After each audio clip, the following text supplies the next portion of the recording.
요양시설은 딱 두 가지로 구분될 수 있습니다. 편안히 모시는 곳과 편안히 안 모시는 곳. 우리의 가족을 편안히 모실 수 있는 방법. 편안히에서 찾으세요. 요양의 모든 것 편안히.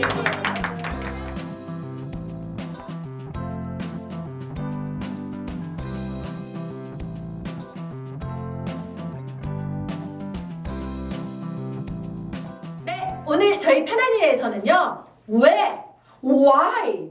교회 관련 요양시설은 안 생길까요? 라는 주제를 가지고 이야기를 나눠보도록 하겠습니다. 아니 근데 정말 대표님께서 교회 관련 요양시설을 준비하면서 많이 놀라신 부분이 있다고 예, 들었거든요. 제가 원장님들이랑 센터장님들 만나서 당신들이 다니는 교회랑 이렇게 연계해서 했는데 다들 대부분 질색 하시는 거예요. 난 우리 교회하고는 별로 하고 싶지 않다고. 너무 피곤하다고. 너무 제가 실은 이것 때문에 깜짝 놀랐어요. 그거. 이게 제가 편안히 일을 하면서 제가 생각했던 거랑 가장 차이가 있던 거죠. 그러니까 이거 보시는 목사님들이나 이런 분들도 이 부분을 인지를 하셔야 돼요.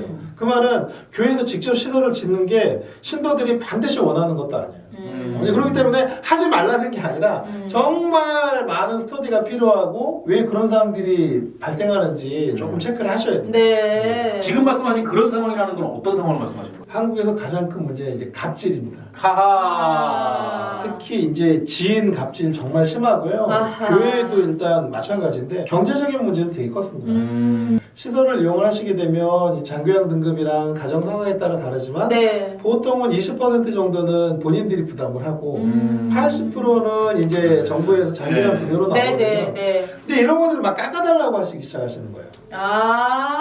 그러니까 예를 들어서 뭐 본인이 네. 10대랑 이제 한 70만 원 내야 되는데 이제 어렵다고 막 교회 와서 깎아달라고 하시는 분들이 있어요. 할인을 해달라고. 근데 이게 할인을 해주는 게 관련 법규에 위배가 됩니다. 그렇구나. 이것도 절차를 거쳐야 되고 뭐 이렇게 방법이 있거든요. 그래서 또 할인이 안 된다고 하면 그거 삐지시는 거예요. 상처받고 또 같은 그걸로 교인끼리 이것도 또 그러다 보니 누군 형편이 진짜 어려우셔.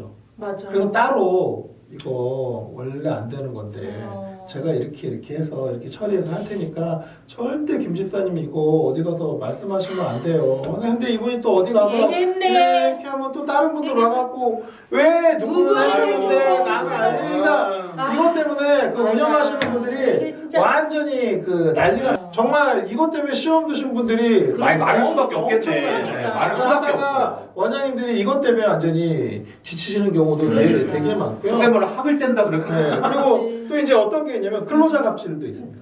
이거는 서로 그러니까 요양시설의 가장 어려운 문제는 그 이용하실 어르신들의 수급도 문제지만 일할 요양보호사나 사회복지사분들을 뽑기도 되게 많이 힘들어요. 근데 이거는 양자 간에 다 있어요. 거꾸로 교회나 뭐 장로님이나 권사님이 요양시설을 차렸단 말이죠. 그래서 일하시는 분은 그래도 이제 교인분들 중에서 일자리가 필요하신 분을 뽑고 그게 또 이 취지 중에 하나거든요.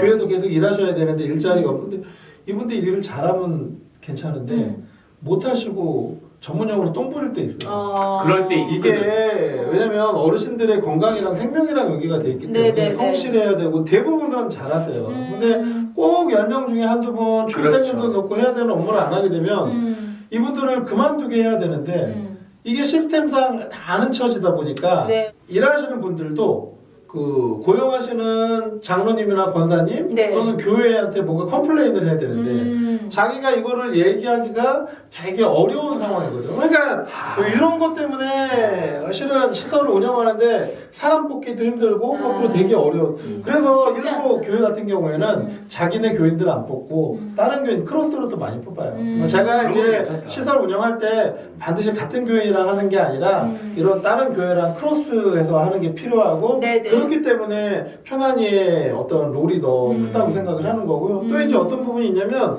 이게 이렇게 시설에 보시게 되면 그 신도분들이 이미지 때문에 가족들 보내는 거 오히려 되게 꺼려하시고 그럴 수도 있을 것 같아요. 왜냐면 본인은 이제 교회에서 장로고 막 무작정 하는데 실은 뭐 가족 간에는 우애도 그렇지. 거의 개판되고 부모님 거의 찾아가지도 않고 뭐 큰아들 둘째아들 난리도 아닌 거예요. 근데 이거를 교회 관련된 요양시설이나 자기 하는 시설을 보내면 다 그런 알게 게 되지. 이제 다 알게 될까봐 본인들도 그런 걸 꺼리시고 또 아니면 장로님이 이렇게 70세 80세까지 은퇴장로로 교회 다니시다가 자기 자녀들한테 얘기해요. 내가 혹시라도 치매 걸리거나 그러면 우리 교회 시설로는 보내지 마라.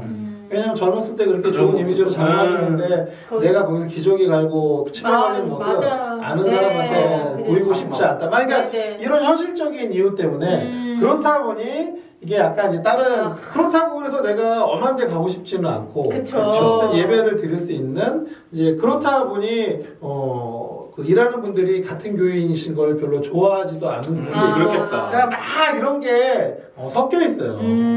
그래서 교회가 직접 요양시설을 갖는 게 네. 마냥 편하고 또 그러네요, 원하는 진짜. 원하는 게 아니라 네. 이런 부분들을 잘 버무리고 또 이런 걸 감당하셔서 하실 분들 아니면 이렇게 다른 데랑 연계할 것들 그래서 프로그램이 많이 필요합니다. 아, 이게 여기. 그냥 일반 요양시설도 사실상 쉽지 않지만 예. 또 이 교회라는 틀을 가지고 하기에는 더 힘드네요. 어떻게 예, 보면은. 그렇습니다. 예. 네, 제가 듣기로는 신도들끼리도 막 이렇게 꺼려하는 부분들이 있다고 예, 예. 들었거든요. 네. 아까 지금 말씀드린 것처럼 네. 뭐 일하는 거는 신도들끼리도 거의 다니다 보면 소문나고 그러니까 그러니까 어쨌든 당연히. 교회에서 보여주는 이미지라 네. 시설에서 보여주는 본인의 날것의 그럼. 이미지가 보여질까봐 되게 많이 꺼리신다고 하더라고요. 근데 이렇다 보면 방법은 뭐 몇 가지가 있어요. 네. 그런 부분이 생기지 않게 뭐 안에 시스템을 갖추고 어떤 피드백을 공평하게 할 수 있는 방법을 하든지 아니면 그냥 같은 교회끼리 하지 않고 이 교회끼리 이렇게 크로스, 아까 아까 말씀하셨던 그러니까 몇 가지 뭐 그런 방법 중에서